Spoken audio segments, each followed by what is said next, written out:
Hello all, welcome back to my YouTube channel all about VLSI. Good evening. Hope you're all doing good.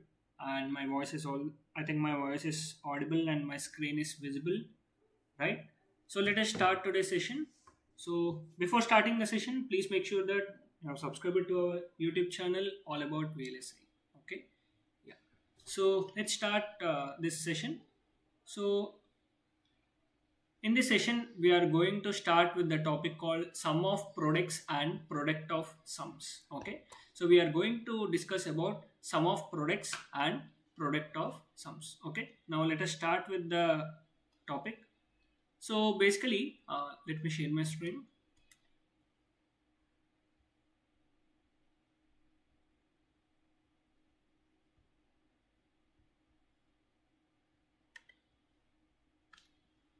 So we are going to discuss about the topic called first.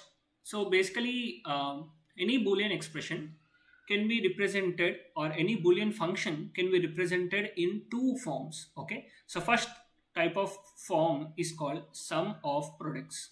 Okay, first type of form is called sum of products, and second type is called product of sums, and second type is called product of sums. Okay, so there are two types of representations of Boolean functions, which are called as sum of products, and another is called product of sums. Okay, so first let's start with the discussion with the sum of products, and we'll come back to product of sums later. Okay, so we'll start with the topic called sum of products, or also known as SOP. Okay, sum of products or SOP. What is this sum of product or SOP? So in Boolean algebra, a product term is a product of literals or Boolean variables. Okay, so in Boolean algebra, a product term is nothing but the product of literals. So in logic circuits, a product term is produced by AND operation, that we know already. And for example, the product terms can be AB, or you can say CD, or AB bar, or AC bar. So these are all the product terms, or you can say A, B, C, D. So these are all product terms. These are all product terms.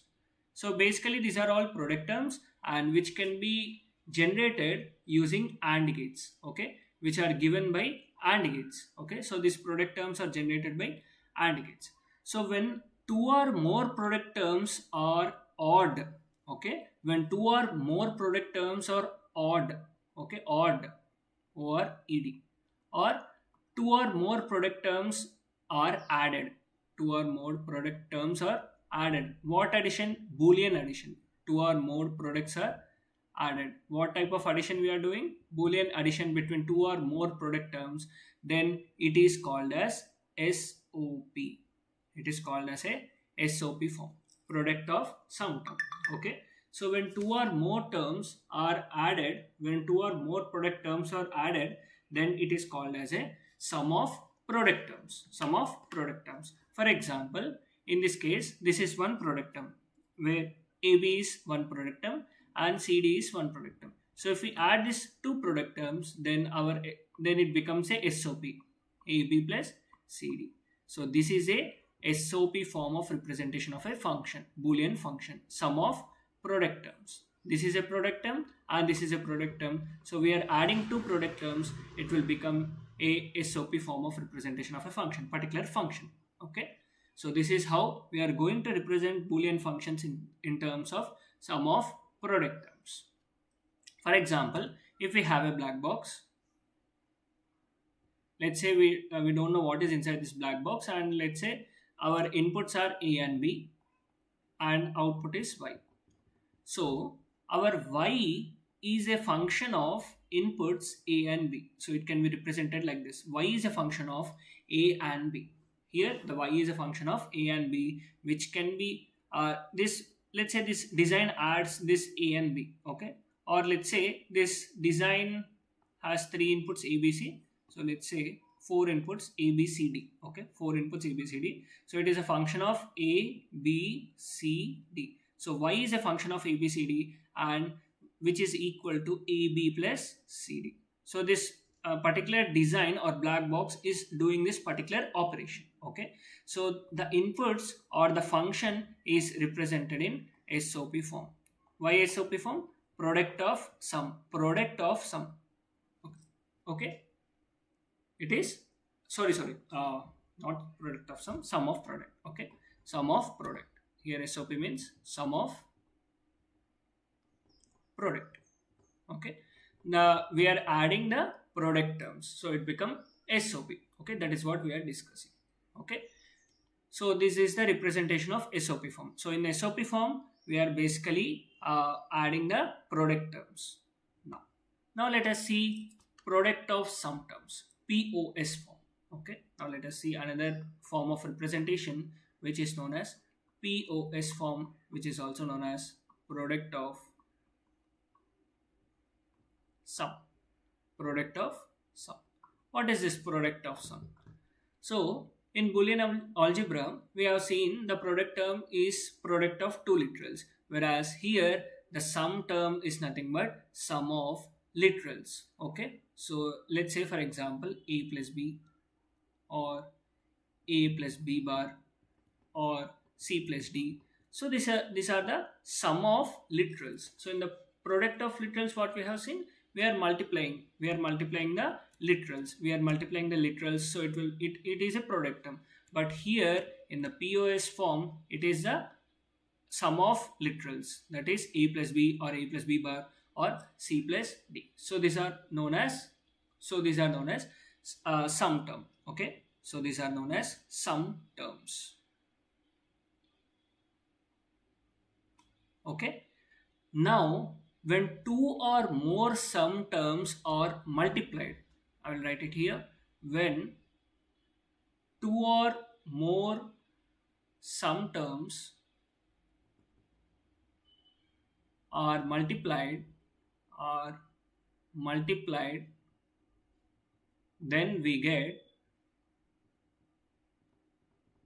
POS form of representation, that is product of sum representation. We will get product of sum representation. When two or more sum terms are multiplied, then we get the type of representation which is called as product of sum representation. We will get a type of representation which is called as product of sum representation. Okay, so let us see an example. The function y, which can be equal to let's say b plus c into a plus b. So this is one sum term and this is another sum term. Okay, this is one sum term and this is one sum term. So these two sum terms are multiplied. So this is a POS form of representation, product of sum representation. So this is how we are going to represent product of sum and sum of product representation. So a Boolean function can be represented in any of these two forms, that can be sum of product terms and product of sum terms. Okay, now let us see the standard or canonical SOP form. So let us see the standard, or it is also known as canonical form. Canonical form of SOP. Okay, let us see this, what is meant by this standard or canonical form of SOP. Let's say if we have a design, it has several inputs A, B, C, D, and we have a output y. Okay, so tell me what is y. So y is a function of A, B and C, A, B, C, D. Okay, since A, B, C, D are our inputs, so this is our design. It is a black box, we don't know what is inside this design. Okay, so our y is a function of inputs A, B, C, D. Okay, it depends on the inputs y of A, B, C, D. It can do anything, it can do. Okay, so let's say our output y of A, B, C, D, which is equal to A, B, C, D plus, I will write it in the next page, y of output, which is a function of A, B, C, D, which is nothing but A, B, C, D A into B into C into D plus A, B bar, C bar, D plus A, B, C, D bar. Okay. So our output Y, like this we are getting some output. Okay. We are getting some output A, B, C, D into A, B bar, C bar into D in plus A, B, C into D bar. Okay. So this is our output of our particular design, our black box. Okay. We don't know what is the logic inside. Okay. So in this equation, if we observe, you have all the literals. A is present, B is present, C is present, D is present. And in the second term also, you have all the literals. And in the third term also, you have all the literals present. Okay. If we observe, all the literals A, B, C, D or all are present. So this type of representation is called as canonical form of representation. Canonical form of representation. Canonical form of representation. Here all the terms are present, all the literals are present. That means this equation is not yet simplified. Okay. So if you simplify this equation, then it is not known as canonical form of representation. If it is, since it is not yet simplified, all the terms are present in this particular equation, so it is known as canonical form of representation. Canonical form of representation. And you can see, or it is also known as standard form of representation or canonical form of representation. And what type of representation it is? It is in SOP form. Okay. So it is canonical form of, it is canonical sum of products form. It is canonical sum of products form. Okay. So this is what a canonical form of product terms means. Okay. So here each and every term is present. So it is known as canonical form of representation. Okay. Now let's see about minterms. So in SOP form of representation, we have a term called minterm. Okay, so in SOP form of representation, we have a term called minterm. Let's see what is this minterm. So each of the product term in a standard SOP form is called a minterm. I will write it here, this definition of minterm. Each of the product term, each of the product term in the standard, remember this keyword, focus on this keyword, standard SOP form, standard SOP form. So this is a very, very important keyword you should remember in this definition. What is the definition of minterm? Each of the product term in a standard SOP form, not in normal SOP form. It is a standard SOP form or canonical SOP form is known as minterm. Is known as a minterm. Okay. So here this is a standard SOP form. So A, B, C, D, this is one minterm. A, B bar, C bar, D is one more minterm. A, B, C, D bar is another minterm. Okay. Minterms are given only in standard SOP form or canonical form, not in the normal form or simplified form. We cannot get the minterms from that. Okay, if you want the minterms, the equation or the Boolean expression should be in the standard or canonical expression. Okay, so each of the product term in the standard SOP form is called as a minterm. Now, how to find the minterms, we will see. Okay, so for n variable function, we can have 2 power n minterms. For n variable function, how many minterms can we have? We can have 2 power n minterms. Okay, we will see what is this. For example, if we have a function of inputs A, B and C. Okay, if we have a functions are possible for this particular function, that is 2 power 3, which is equal to 8 number of minterms are present for this particular function. Okay, and minterms are only for canonical form. So if there is a 3 variables for this function f of abc, if a function is of if it is a function of abc 3 variables, then how many minterms are possible for this function? That is 2 power 3, which is nothing but it is equal to 8. Okay, now, so a minterm is equal to 1 for only one combination of variables. I will write this one also. So a minterm a minterm is equal to 1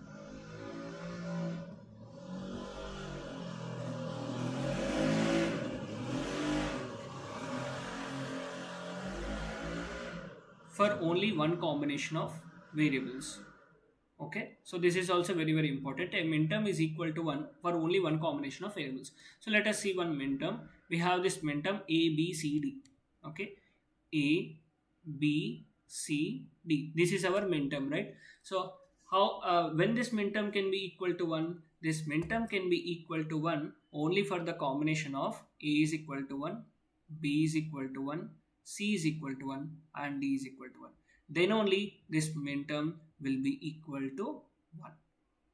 That is how it is given. So if a is equal to 1 and b is equal to 1, 1 into 1, 1, 1 into 1, 1, 1 into 1, 1. So finally our output will be equal to 1. So a minterm can be equal to 1 for only one combination of variables. So if a is equal to 0 and other, if let's take this combination, a is equal to 0, b is equal to 1, c is equal to 1, d is equal to 1, can our minterm can be equal to 1?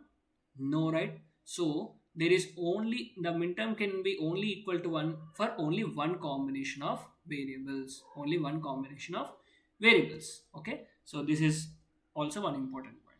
Next, the sum of minterms whose value is equal to 1 is the standard SOP form of the function. The sum of minterms whose value is equal to 1 is standard sum of products of terms, and minterms are denoted by a small letter m. I will write it here. So what is the denotation of how to denote a minterm? So minterms are denoted by small letters m.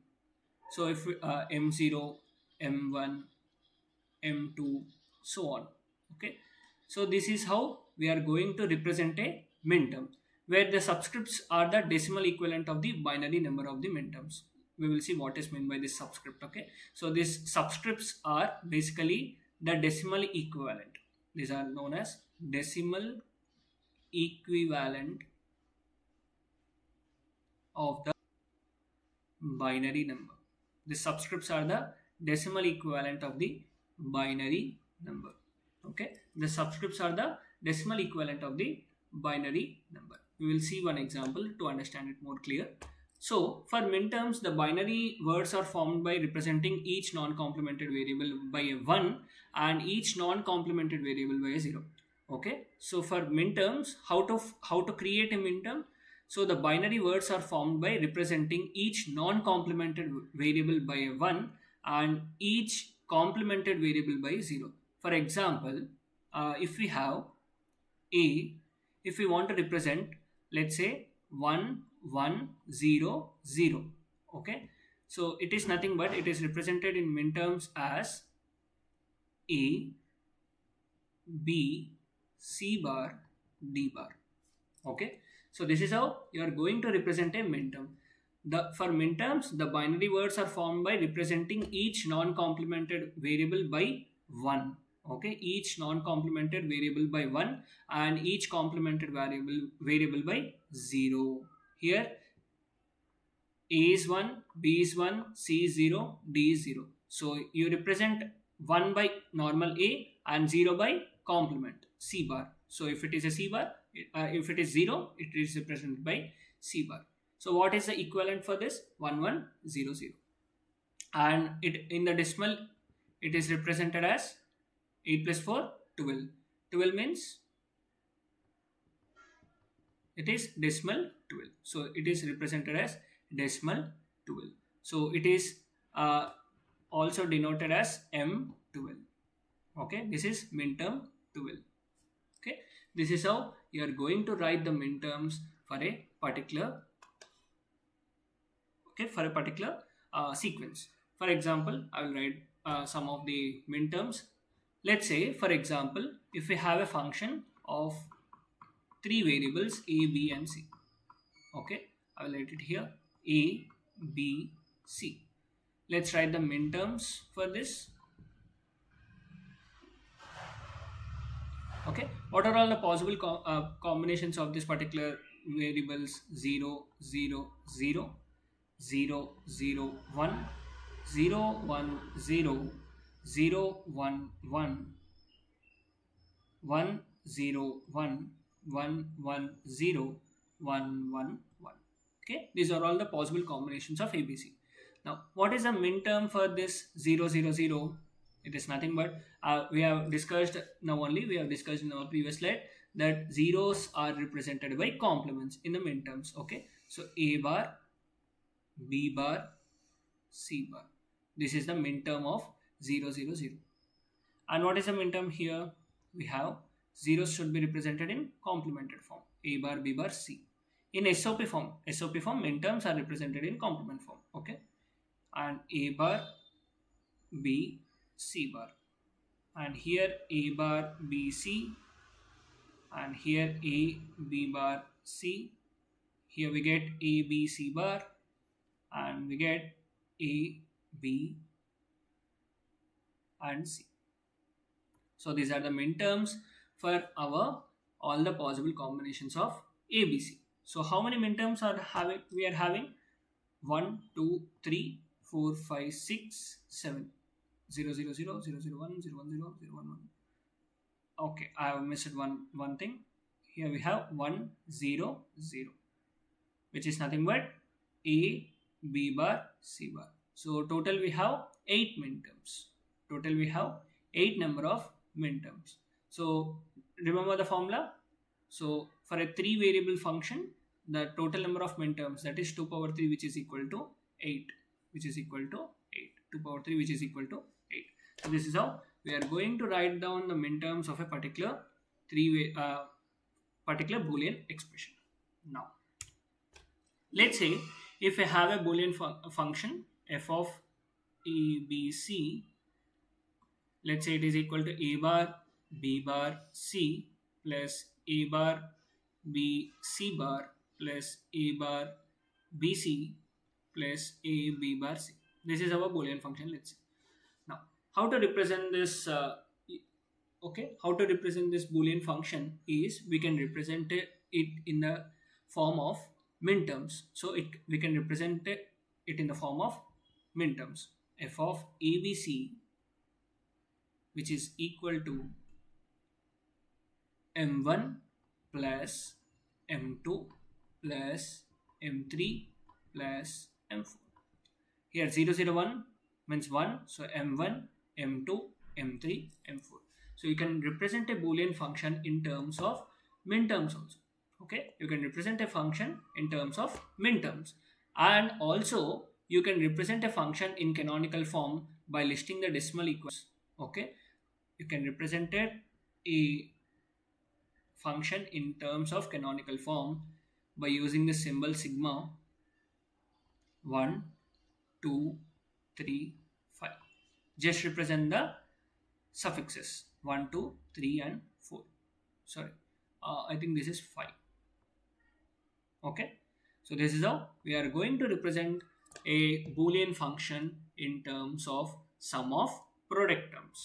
Okay, so this is how we are going to represent a Boolean function in terms of sum of product terms. I hope you have got a clear idea about how to represent a Boolean function in terms of sum of product terms and how to write the min terms of a particular Boolean function, right? So yeah, so that's all for this session. So if you are having any doubts or queries, you can post it in the chat, or else we can end the session. I hope you have got a clear idea about how the SOP and POS form. POS we will discuss in our next session. In this session, we have started with the in-depth discussion of SOP and how to write the min terms of that SOP and canonical form. Okay, yeah. So that's all for this session. If you like this video, please like, share and subscribe to my YouTube channel all about VLSI. Thank you for watching.